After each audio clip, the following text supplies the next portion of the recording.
All right. Stress is something we all experience, right? And our four-legged family members are not immune. In this week's Ask the Vet segment, we are helping you detect the signs of stress in your pets and ways to act on making sure that your pet lives a happy and healthy life. So joining us this morning is Dr. Christian Broadhurst with Clay Humane, as well as our friend Dixie right here, who's definitely not stressed out this morning. I was going to say, maybe I should have brought a different patient this morning. This one is not experiencing stress. She is very relaxed, very happy. She's chill. She just came and put her head on my leg, and she's happy. She's like, I think she sees herself on TV, though. What you doing? I know. Is that someone over there? All right. So this is one of your colleagues' pets. Yeah, this is one of my colleagues' pets. Yep, absolutely. Obviously, as a vet, you have to deal with a lot of people coming to you with complaints saying, my dog or my cat is stressed out. What do I do? Well, one of the first things is recognizing signs of stress, because, you know, you get stressed, your appetite may decrease, you pace and be anxious like that. Dogs will do the same things. Their appetite will drop off. They may not do things they used to like doing.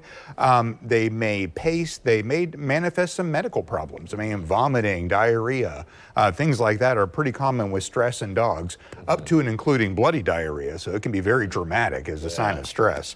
One of the important things to do is figure out, why are they stressed? So look around the environment.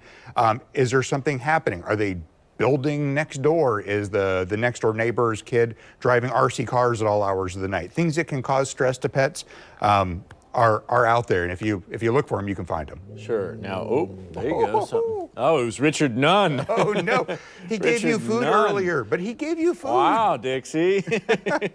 All right. She's like, where's my food? Clearly, the weather forecast is stressing her out. So what do you do when you identify that your pet is stressed out? One of the best things to do is try to mitigate the sources of stress. If you have, noise, loud TV, things like that, just like we do during fireworks or 4th of July, try to give your dog a safe place to go. A kennel, maybe some white noise, a place that's not stressful. If there are other stressful factors, try to mitigate them. If it's family members visiting, you know you're going to ride it out, and eventually the stress will go.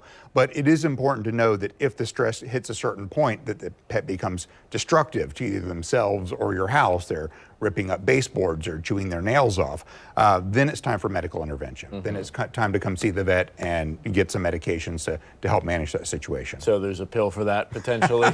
Potentially.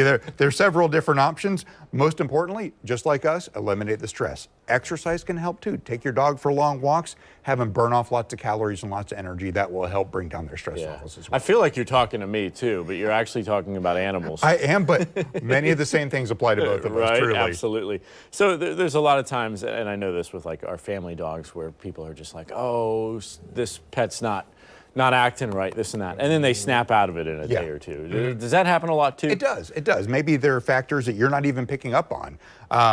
Different smells in the environment, different noises that we can't hear that are bugging them. The noise goes away and the stress goes away. So these things can happen.